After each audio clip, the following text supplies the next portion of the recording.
If anyone shall say that it was God who suffered the agony of the cross, and not the flesh with his soul, he is heretical.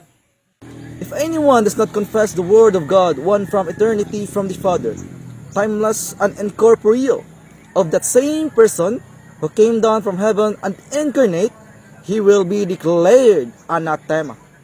Timeless refers to eternally living, alive, always not bounded by time, even a split of a second. It's a common sense.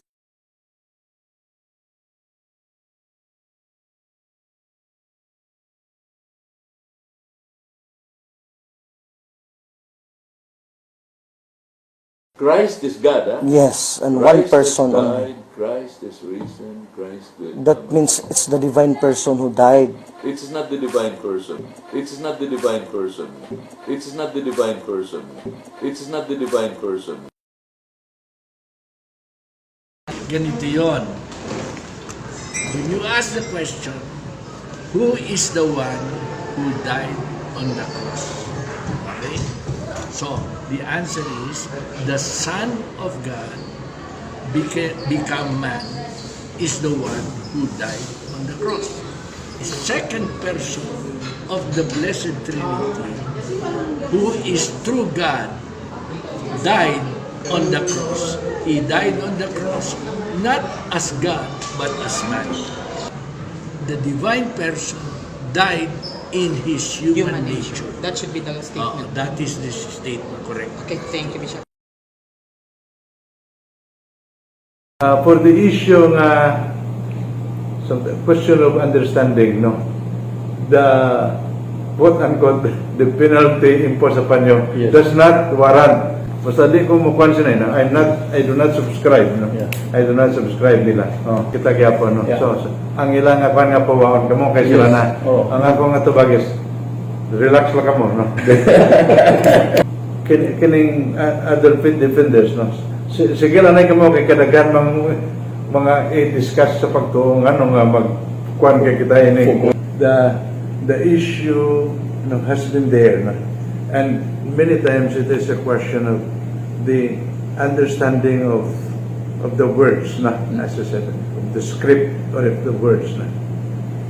I was thinking, of course, na, everybody knows, even ordinary people in a simple parallel. Na. Si Pope John Paul II namatay, no? Pero santos na, meaning ang iyang kalagbuhi, no? Ang iyang lawas, dito sa kwan, no? Cemetery, no? Parallel, no, as we made very clear, no? Jesus being human, no, and divine, in the strict sense of the word, no? The divine really, in that sense, does not die, no? So the same with Jesus, no? We're saying, Jesus Christ died, no? Pero ang sa atong una, sa atong lawas na ganyan namatay, no? Pero kay Diyos na ganin siya, kung ang tao ganin nga mamatay, ang ganin kalag, di mamatay, labi lang Diyos. It is His being man, no? His human nature, that really died.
Pada ang kuan CBCP nga Catechesis on God died, then we have to follow and read, because this is the product of the CBCP Commission on Doctrine of the Faith.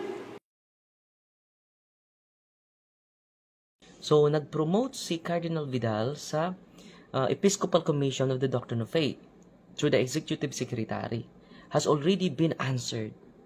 So, si Cardinal Vidal, sa buhay pa, saludong-saludo sa pinalabas na statement ni Reverend Father Louis Supan. When Jesus died on the cross, it was His human nature which was subjected to death, not His divine nature. Yan po ang official turo ng simbahan. So, sinong namatay? Ang divine person. It's the divine person who died. It's not the divine person. Ang divine person. It's the divine person who died. It's not the divine person. Ang divine person. It's the divine person who died. It's not the divine person. Not divine nature. Hindi mamatay yung divine nature ni Kristo.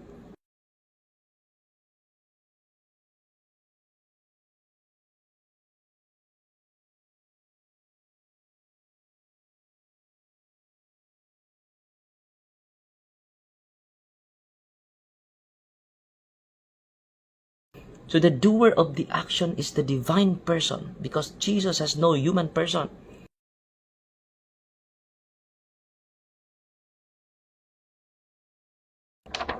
Literal na ang divine person experienced death. Not the divine nature of Jesus.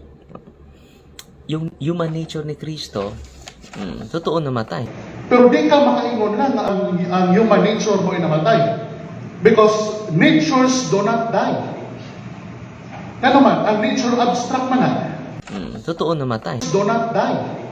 Totoo namatay. Do not die. Totoo namatay. Do not die. Pero the doer of the action is the person.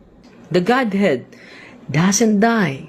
May perma pa ni Cardinal Vidal. At dito naman, si BCP President na. Sino ba ako na mag-question sa akda ni Cardinal Vidal?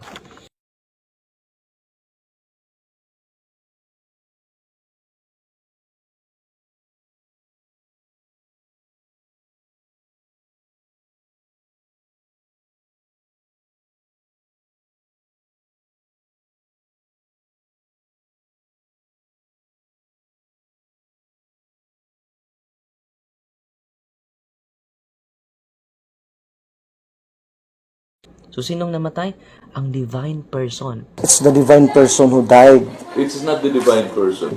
The divine person died in his human nature. That should be the statement. That is the statement, correct. Okay, thank you, Bishop. We made very clear, no? Jesus being human, no, and divine, in the strict sense of the word, no? The divine really, in that sense, does not die, no? So the same with Jesus, no? We're saying, Jesus Christ died, no? Pero ang sa atong nauna, sa atong, lawas na ganyan namatay, no? Pero kay, Diyos na ganin siya, kung ang tao ganin nga mamatay, ang ganin ka lang, di mamatay, labi lang, Diyos. It is His being man, no? His human nature, that really died, no? The ultimate demonstration of the human nature of Christ is His death on the cross, because God cannot die, only humans do. Jesus identified Himself as Son of Man, subject to pain, to be crucified, and will die. From the Apostles' Creed, Imprimatur, Monsignor SOC Villegas. Even a split of second that God died literally, God ceases to be God. Amen. As simple as that.